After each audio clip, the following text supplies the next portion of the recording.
like I said, he's training hard. I'm training hard.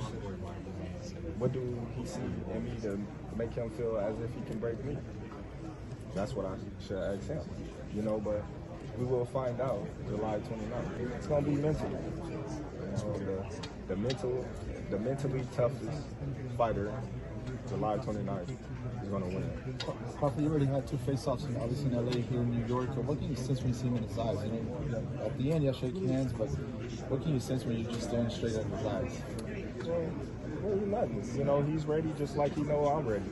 That's why it's mutual respect, and we both know that this may be the toughest fight of both our careers. And that's why it's a mutual respect there. But come fight night, we're gonna try to kill each other. What do you feel about becoming a 2-division world, undisputed world champion? Oh man, I think about it all the time. Sometimes I try not to think about it because it's a lot on my brain. But at the same time, this is what I signed up for, and this is my dreams. This is my goal. This is what it's all about. This is what it's all for. So it's July 29th, when my hand is rose, it's job well done. Champ, one of the biggest things in your career everybody talk about is your ability to switch from southpaw to orthodox. Predominantly, you switch to southpaw and you dominate your opponents. Once you feel them out, you start off orthodox. Him being a natural southpaw, how do you address this fight when it comes to that? Are you going to start off orthodox or? I don't know. Arrow's a different fighter. I fight every fight different. So come fight night, we'll see what I'm most comfortable at. Now, when people say the southpaw, what gives you the advantage when you switch to southpaw? What is it about the southpaw stance that gives you such a big advantage? It just depends on the fighter. Sometimes southpaw is not the advantage. Sometimes orthodox is. So we shall see. To be where I am today, to be prepared for July 29th. You guys always say this is kind of like the 3-belt era returning.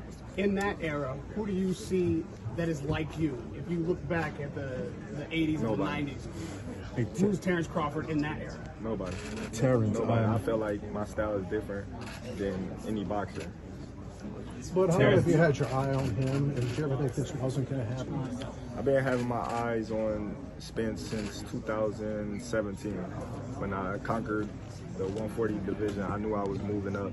I knew he was the champion, one of the champions in the division. In 2017, when he captured his belt against Kell Brook, and I knew once I moved up, I was looking for all the champions. Hey, Terrence, Guys, one more question here.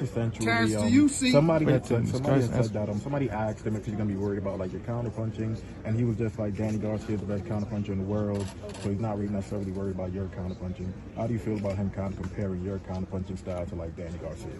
Well, that you can say me and Danny have good counter punching abilities. Danny is a tremendous counter puncher, but at the same time, Danny's not a boxer. Danny arms is shorter.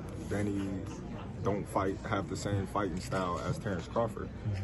So he can make somewhat a comparison, but me and Danny fight 2 different fighting styles. Champ, you win this fight. Do you expect the rematch, or do you expect to go straight to Charlo? I know that's a fight that you want, Charlo.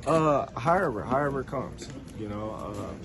What's in the contract is what's in the contract, and I honor what's in the contract. Hey, Terrence, That's it. Hey, Terrence, thank you.